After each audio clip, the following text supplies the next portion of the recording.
मैंने अपनी पत्नी को कोको कोला में जहर डालकर दिया और कहा कि इसे पी लो। मुझे अपनी पत्नी से बहुत नफ़रत थी क्योंकि मेरी पत्नी मेरे घर वालों की पसंद की थी।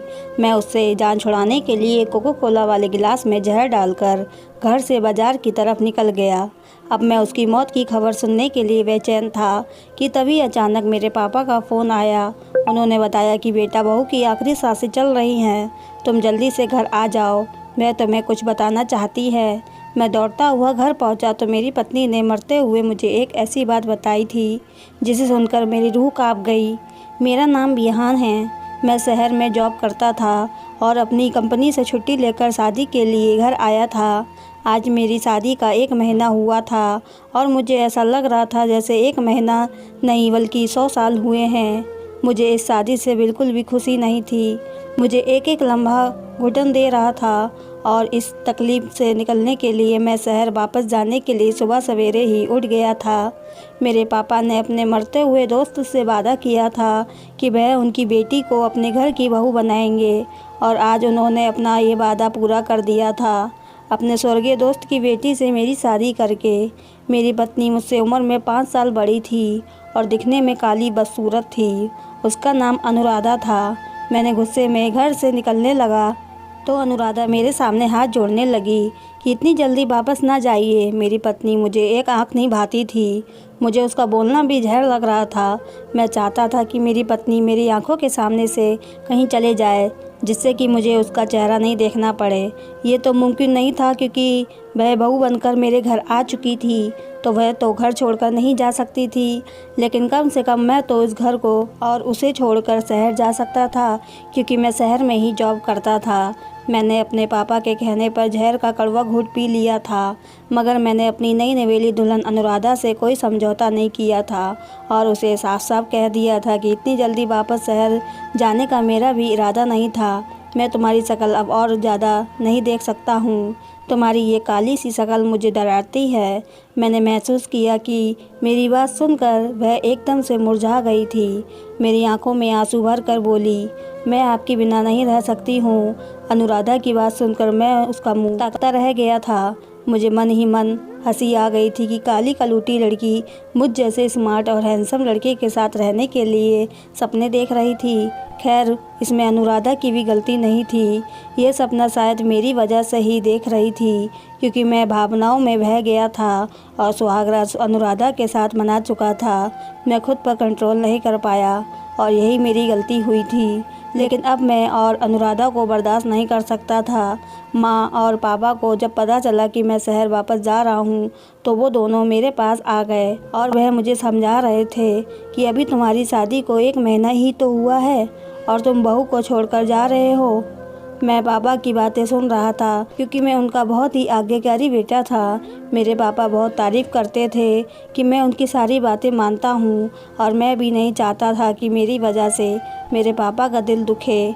मैंने पापा से काम का बहाना बनाकर उनसे आज्ञा मांगी और मजबूरन पापा ने मुझे शहर जाने की आज्ञा दे दी। उन्हें अपनी मेहनती बेटे पर गर्व होने लगा। मैं जब घर से निकला तो अनुराधा छत पर कपड़ा डालने गई थी।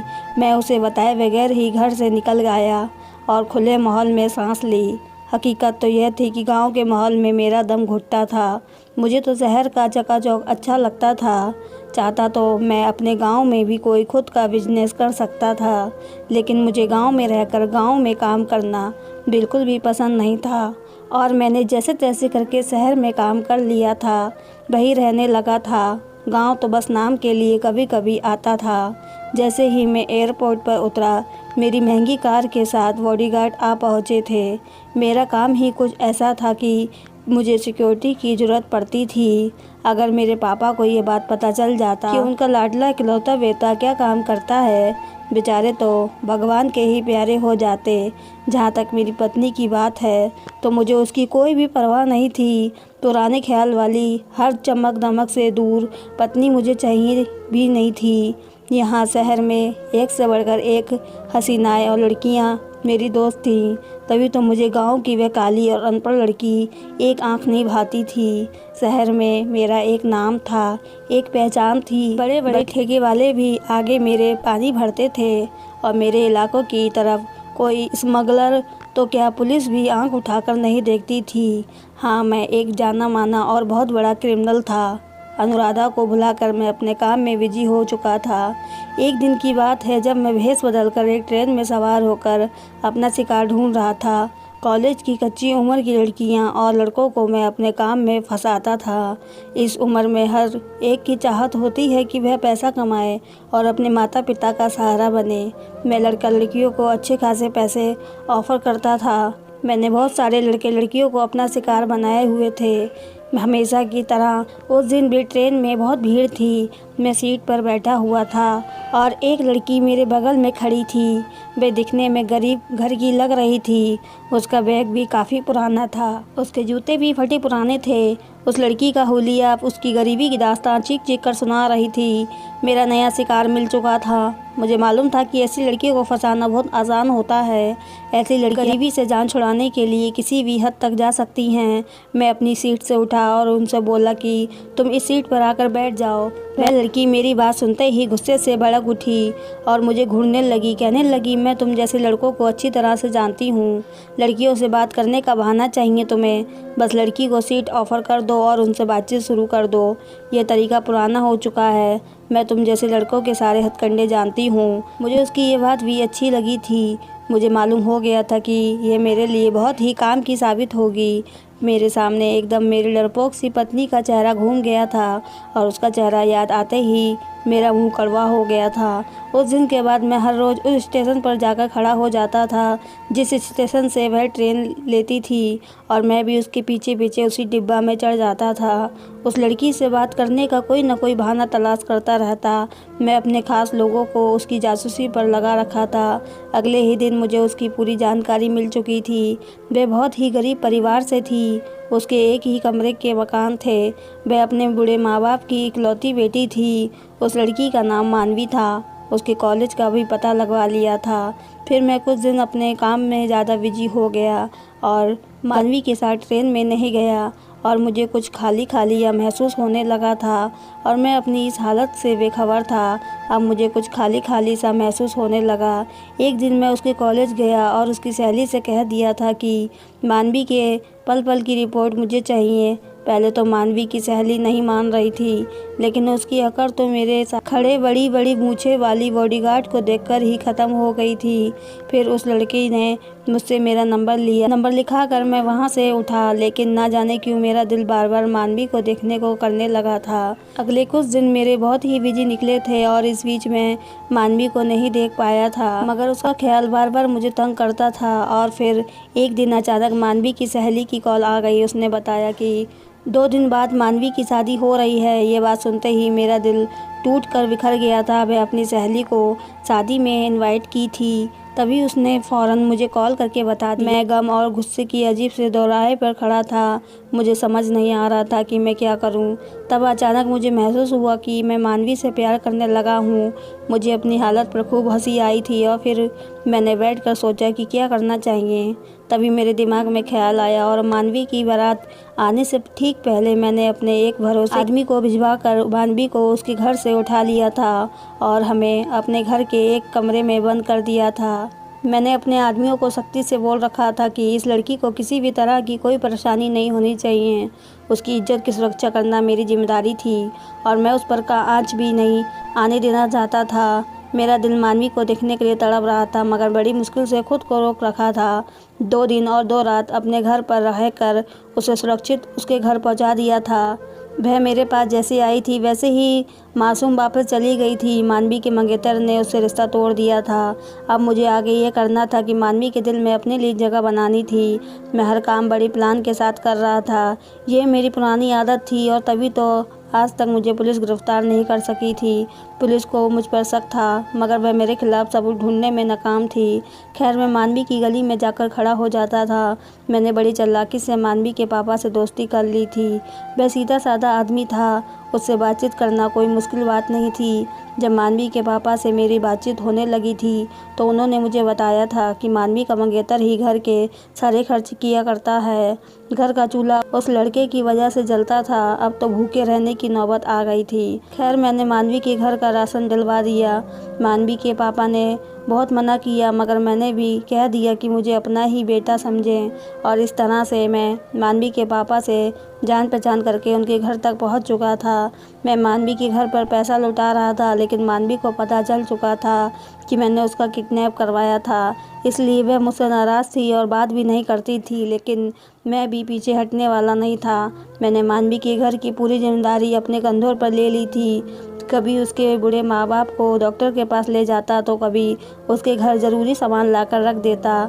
मेरी इसी मेहरबानियों की वजह से मानवी मुझसे माफ़ी मांग ली। मैंने कहा कि इंसान को कभी कभी गलतफहमी हो जाती है, जिसकी कोई ज़रूरत नहीं है। उस दिन के बाद मैं जब भी उसके घर जाता तो वह मेरे लिए खुद अपने हाथों से चाय बनाकर लाती।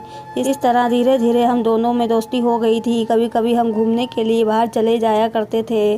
कभी महंगे होटलों में भी उसे खाना खिला देता था और साथ में मूवी भी देखते थे, और उसे खूब सारा शॉपिंग भी कराता था। महंगे महंगे ड्रेस और मैचिंग ज्वेलरी और सैंडल्स भी दिलाता था, और दुनिया जहान की चीज़ भी दिलाता था। और ऐसा करने पर मुझे बिल्कुल भी अफसोस नहीं होता था, क्योंकि ये सब करने से मेरे दिल को बहुत ही सुकून मिलता था। मानवी की सुंदरता का मैं दीवाना हो चुका था। मेरे द्वारा किए गए महंगे कपड़े, ज्वेलरी से उसकी सुंदरता और भी निखर गई थी। मानवी का झुकाव भी मेरी तरफ था। छुपे शब्दों में मैं उसे मोहब्बत का इजहार भी कर चुका था। और वह दिन मेरी ज़िंदगी का सबसे खूबसूरत दिन था, जब मैंने मानवी के पापा से उसका रिश्ता मांगा था। और मानवी के पापा को भी इस रिश्ते से कोई इनकार नहीं था, बल्कि वह तो खुशी से पागल हो गए थे। मानवी ने भी हाँ कर दी थी, मगर ना जाने कहाँ से उसको मेरी पहली शादी की खबर हो गई, जबकि मैंने आज तक अनुराधा के बारे में उसे नहीं बताया था। और वह सारा दिन रोती रहती थी। उसके आंसू देखकर मेरा तो कलेजा फटा जा रहा था। मैंने उसे हर तरह से विश्वास दिलाया, अनुराधा हमारे रास्ते का कांटा नहीं बनेगी, क्योंकि मैं तो उसको देखना भी पसंद नहीं करता था। और वह सीधी सादी लड़की है, वह गांव में ही रहेगी और हम शहर में रहेंगे। मगर मानवी किसी भी तरह नहीं मानी, और फिर मानवी ने शर्त रखी कि जब तक मैं अनुराधा को तलाक नहीं दूंगा तो वो मुझसे शादी नहीं करेगी। मैंने उसे बताया कि मैं अनुराधा को नहीं छोड़ सकता, क्योंकि अगर मैं उसको छोड़ दिया तो मेरे मम्मी पापा मर जाएंगे। तो मानवी ने कहा, फिर तुम ऐसा करो कि खुद अनुराधा छोड़कर भाग जाए। मुझे उसकी बात पसंद आई। मजबूरन मुझे शहर से सब छोड़ छाड़ के दोबारा गांव जाना पड़ा। मम्मी पापा और अनुराधा मेरे गांव आने पर बहुत खुश थे, लेकिन मेरा रवैया अनुराधा के साथ बहुत ही कठोर था। बात बात पर मैं उसको जलील करता, उसे ताने देता, मगर वह मेरी किसी भी बात का लौटकर जवाब नहीं देती थी। बस खामोशी से आंसू बहाती रहती थी। उसकी काली कलूटी शक्ल मुझे और ज़्यादा गुस्सा दिलाती थी। मैं उसको उसकी काली रंगत के ताने ज़रूर देता था। उससे कहता कि तुम्हारी काली रंगत ने मेरी किस्मत को भी काला कर दिया है। मैं उसको पकड़कर शीशे के सामने खड़ा कर देता था और उससे पूछता, बताओ तुम्हारा और मेरा कहाँ पर जोड़ मिलता है? तुम काली अंधेरी रात हो और मैं उजाला सवेरा। अनुराधा की आंखों में आंसू भर जाते थे और वह मुझे देखने लगती थी। उसके आंसुओं से पल भर के लिए जो मुझ पर कुछ असर होता था, मगर मैं अपने दिल का क्या करता। मैं तो मानवी के इश्क में पागल हो चुका था। मैंने अनुराधा के साथ बहुत ही बुरा बर्ताव करना शुरू कर दिया था और अब तो नौबत मारपीट पर आ गई थी। मैंने अनुराधा पर हाथ भी उठाना शुरू कर दिया था। मेरी इतनी बेदर्दी के बाद ही वह एक शब्द नहीं कहा करती थी। मुझे उसकी लड़ाई पर बहुत गुस्सा आता था। वो बहुत ही सख्त जान पड़ती थी। मैं जितना उससे दूर भागता वह उतना ही मुझ पर मरती थी। मेरी ज़िंदगी में अगर मानवी ना होती तो शायद अब तक मैं अनुराधा की अच्छाइयों का दीवाना बन चुका होता, मगर अब मैं उससे जान छुड़वाना चाहता था तो उसकी ये हरकतें मुझे और भी ज़्यादा गुस्सा दिलाती थी। मैं जल्द से जल्द मानवी के पास जाना चाहता था। उसकी खूबसूरत प्यारी सी सूरत मुझे याद आती थी। गांव आए हुए मुझे 2 महीना हो चुका था और इससे मेरे कारोबार पर बहुत बुरा असर पड़ा था। मैं मानवी के साथ मोबाइल पर बराबर कांटेक्ट में रहता था। मैं उसे समझाता था कि थोड़ा सब्र कर लो और सारे हालात बताता रहता था। यह भी बताता था कि अनुराधा किसी भी तरह मुझसे रिश्ता ख़त्म नहीं करेगी। वह मेरी मार पिटाई सब सहती रहती है। और फिर मानवी ने मुझे एक ऐसा आइडिया दिया जिसे सुनकर मेरा दिल दहल गया। मानवी ने मुझसे कहा कि तुम अपनी पत्नी को जहर दे दो। एक पल के लिए मेरा दिल डूब गया था, मगर उसके सिवा मेरे पास कोई दूसरा चारा भी नहीं था। मैंने कहा, ठीक है, ये खुशखबरी मैं तुम्हें जल्दी ही सुनाऊंगा। और ये कहकर मैंने फ़ोन रख दिया। सुबह हो चुकी थी। रात को जब मैं सो रहा था और अचानक से मेरी नींद खुली तो अनुराधा बेड पर नहीं थी। मैंने उठकर अनुराधा को घर में ढूंढा मगर वह कहीं नज़र नहीं आई थी। फिर मैं छत पर गया तो वह उधर ही बैठी हुई थी, उसके गालों पर आंसू बह रहे थे। उस समय मैंने उससे बड़े ही प्यार से बात की थी और पूछा, क्या हुआ अनुराधा? मेरे पूछने पर वह बस हल्का सा मुस्कुरा दी थी मगर अपने होठों पर कोई शिकवा नहीं लाई थी। मैंने कहा, अनुराधा मैं बहुत बुरा हूँ ना? मेरे शब्दों में बनावटी मोहब्बत भरी हुई थी और मेरी इस मोहब्बत पर वह तड़प कर रह गई थी और कहने लगी, बुरी तो मैं हूँ, पहले आपकी ज़िंदगी को नर्क बना दिया। जब आपकी तरफ देखती हूँ तो मेरा दिल बहुत दुखता है। आप जैसे हैंडसम और स्मार्ट लड़के को मुझ जैसी बदसूरत पत्नी मिली है। आप कहाँ बुरे हैं? बुरी तो मैं हूँ। उसकी बातें मुझे एहसास दिला रही थी कि मैं कितना गिरा हुआ इंसान हूँ। मगर वह कहते हैं ना कि जिसको सूरत काली होती है उसका दिल बहुत साफ़ होता है। अनुराधा दिल की बहुत साफ़ लड़की थी। मैंने अनुराधा के आंसू पोंछते हुए कहा, अच्छा ये सब छोड़ो, आज गर्मी बहुत है, कोल्ड ड्रिंक में क्या पीना पसंद करोगी?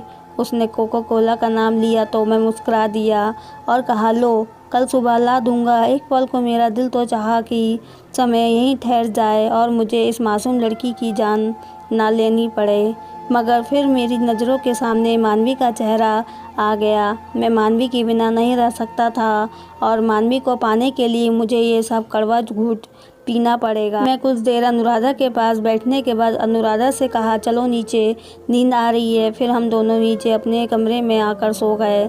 अगली सुबह मैं बाहर गया और वहाँ से मैं अनुराधा के लिए कोको कोला लिया और घर वापस आने लगा। रास्ते में मैंने उस कोको कोला में जहर मिला दिया। ऐसा करते समय मेरे हाथ काँप रहे थे, मैं पसीने से भीग चुका था। मगर उस दिन शैतान ने मेरी एक ना चलने दी। वह मुझ पर पूरी तरह हावी हो चुका था। मैं घर की तरफ चल दिया। घर पहुंचकर मैंने झूठी मोहब्बत जताकर वह कोको कोला अनुराधा के सामने रखा और कहा कि इसे पी लो। उसने मेरे सामने ही कोको कोला पी लिया। जब मुझे विश्वास हो गया कि इतना जहरीला कोको कोला से मर जाएगी तो मैं भी उठ गया। मेरा सामान तो पहले ही पैक था। मैंने अनुराधा को बाय बोला और खुशी खुशी शहर के सफ़र पर निकल पड़ा। मैं बहुत रिलैक्स था कि मेरी खुशियों के बीच जो सबसे बड़ा कांटा था वह अब निकल जाएगा, मगर न जाने क्यों मैं जैसे जैसे शहर की तरफ बढ़ रहा था मेरा दिल बैठा जा रहा था। मैं मानवी को कॉल कर अपने आने के बारे में नहीं बता दिया था क्योंकि मैं उसके घर पहुंचकर मैंने उसे सरप्राइज़ देने का सोचा था। दरवाजे की चाबी मेरे पास मौजूद थी क्योंकि वह फ्लैट में ही अनुराधा को ख़रीद कर दिया था। मैं उस फ्लैट पर पहुंचकर चुपके से दरवाज़ा खोला और उस घर में दाखिल हो गया। लेकिन यह क्या, मुझे अजीब सा एहसास हुआ। वहाँ बहुत खामोशी थी। तभी मैंने मानवी को देखा, एक कमरे से निकली थी, बहुत ही सुंदर लग रही थी और मानवी के हाथ में मिठाई की ट्रे थी। वह मुझे देखकर मुझसे कहने लगी, आज हमारे रास्ते का कांटा निकल चुका है, आज तो बहुत ही खुशी का दिन है, ये मिठाई खाओ। लेकिन मैं उसकी खुशी देखकर बौखला गया था। जब से मैंने उसे फ़ोन किया था कि कोको कोला में जहर दे दिया है, तभी से यह तैयारी में लगी थी और खुशियाँ मना रही थी। उसने कहा, मेरी तरफ से मुँह तो मीठा करो। मुझे मिठाई देखकर अजीब सा महसूस हो रहा था, मगर मानवी के बार बार कहने पर मैंने एक टुकड़ा उठाकर खा लिया। वह मुस्कुराती हुई कमरे में चले गई। जब उसे काफ़ी देर हो गई और ना लौटी तो मैं उस कमरे की तरफ चला गया और मैंने दरवाजे के अंदर से झाँक कर देखा तो मेरे कदमों तले से ज़मीन ही निकल गई। कमरे के अंदर से किसी लड़के की बोलने की आवाज़ आ रही थी। मानवी उस लड़के के पास बैठी हुई कह रही थी, महज जी आप चिंता ना करें, मैं बिहान का पक्का इंतज़ाम कर दिया है, मिठाई में जहर डालकर उसको खिला दिया है और आज अपना बदला भी मैंने उससे ले लिया है। वह क्या समझता था कि मुझे खबर नहीं होगी कि मेरा मुजरिम कौन था, मुझे किसने मेरी शादी की रात में अगवा किया था। मेरा मुजरिम बिहान ही तो है, वह तो भगवान की कृपा है जो महज जी आपने मेरे ऊपर विश्वास किया। मोहब्बत तो मैं सिर्फ आपसे ही करती हूँ और हमेशा करती रहूँगी। मानवी की बातें सुनकर मुझ में वहाँ खड़े होने की हिम्मत नहीं थी। मैं दबे पाँव वहाँ से निकल आया और तभी अचानक मेरे घर से कॉल आई और मेरी माँ ने कहा, बेटा तुम्हारी पत्नी की आखिरी सांसें चल रही हैं और अब तुम्हें बुला रही है। मेरे तो कदमों के नीचे से ज़मीन ही निकल गई। मुझे अब अपनी गलती का एहसास हो गया था। जहर तो मुझे भी दिया गया था, मेरी हालत भी ख़राब हो रही थी, लेकिन अब मुझे अपनी हालत की परवाह नहीं थी। मैं जल्दी से गाँव पहुँचा। मैंने देखा कि अनुराधा के चेहरे पर मौत का सन्नाटा था। मेरे घर पहुँचते ही मेरी पत्नी ने मुझे मुस्कुरा कर देखा। उसकी मुस्कुराहट देख सोचकर मेरी रूह काँप उठी और फिर अचानक ही वह मेरे पैर पकड़कर बोली, आप मुझे माफ़ कर दो। मैं घबरा गया और पूछा, क्या हुआ अनुराधा? उसने रो कर कहा, मैंने आपकी अलमारी तलाश की थी, मुझे आपके गलत काम के बारे में सब सबूत मिल चुके थे। मैं उसकी बात सुनकर हैरान रह गया। मेरे हाथ पैर काँपने लगे थे। ज़हर अपना काम कर रहा था, लेकिन मैं फिर भी खड़ा उसकी बातें सुन रहा था। वह कह रही थी कि मैं सोच रही थी कि आपके खिलाफ़ कानूनी कार्रवाई करूं या ना करूं। मैं इसी सोच में डूबी हुई थी, लेकिन मैं आपको भगवान के कहर से बचाना चाहती थी, इसलिए आपको इस गलत काम के दलदल से निकालना चाहती हूँ। और आपको इस दलदल से निकालने के लिए बस मेरे पास एक ही रास्ता था कि आपको पुलिस के हवाले कर दूँ। मैंने आज ही आपके खिलाफ़ कानूनी कार्रवाई की है। पुलिस किसी भी वक्त यहाँ पर पहुँच सकती है और आपको गिरफ्तार कर सकती है। अनुराधा की कोई भी बात मुझे बुरी नहीं लग रही थी। इतना कहते ही अनुराधा एकदम ज़मीन पर गिर पड़ी थी। मैं फटी फटी आंखों से उसे देख रहा था। जल्दी से उसे लेकर डॉक्टर के पास गया। अनुराधा की हालत बहुत ज़्यादा ख़राब थी। उसके लिए डॉक्टर ने 48 घंटे खतरनाक बताए थे। मैं रो रो कर भगवान के सामने अनुराधा की ज़िंदगी की भीख मांग रहा था और फिर मैं भी बेहोश होकर गिर पड़ा था। जब मुझे होश आया तो अपने पास डॉक्टर को खड़ा देखा था और सबसे पहले मैंने अनुराधा के बारे में पूछा था। भगवान की कृपा हुई थी और अनुराधा बच गई थी। जब मेरी तबीयत कुछ संभली तो मुझे पुलिस गिरफ्तार करके ले गई। मैंने अपना जुर्म स्वीकार कर लिया था। जेल में दिन रात भगवान से रो रो कर अपने पापों की माफ़ी मांगी थी। मुझे 15 साल की सज़ा हुई थी। 15 साल के बाद मुझे जेल से रिहाई मिली और जब अपने जुर्म की सज़ा भुगत कर मैं वापस अपने घर जा रहा था तो मैं सोच रहा था कि पता नहीं अनुराधा मुझे माफ़ करेगी भी या नहीं।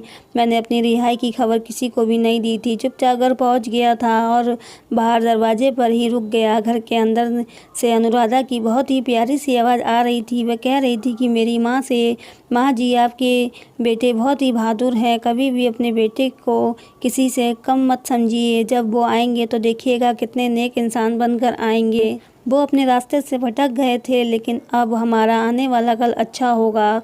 मुझसे अब और ज़्यादा बर्दाश्त नहीं हुआ और मैं भागता हुआ घर में दाखिल हो गया। उससे रो रो कर अपने पापों की माफ़ी मांगी थी। अनुराधा ने मुझे उठाकर अपने गले से लगा लिया और माफ़ कर दिया तो मैं माँ पापा से लिपट गया था और पापा से कहने लगा कि आज मैं एक अच्छा इंसान बना हूँ, वो सिर्फ़ और सिर्फ आपकी वजह से, क्योंकि आपने मेरे लिए इतनी अच्छी हमसफ़र ढूंढी थी।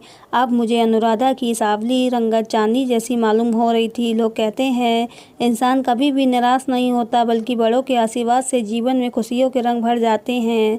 मेरी शादी के 10 साल हो गए और अब मेरे 2 जुड़वा बेटियां हैं। मैं अनुराधा के साथ खुशीपूर्वक जीवन बिता रहा हूँ। दोस्तों, अगर आपको ये हमारी कहानी पसंद आई हो तो चैनल को सब्सक्राइब, वीडियो को लाइक करना ना भूलें।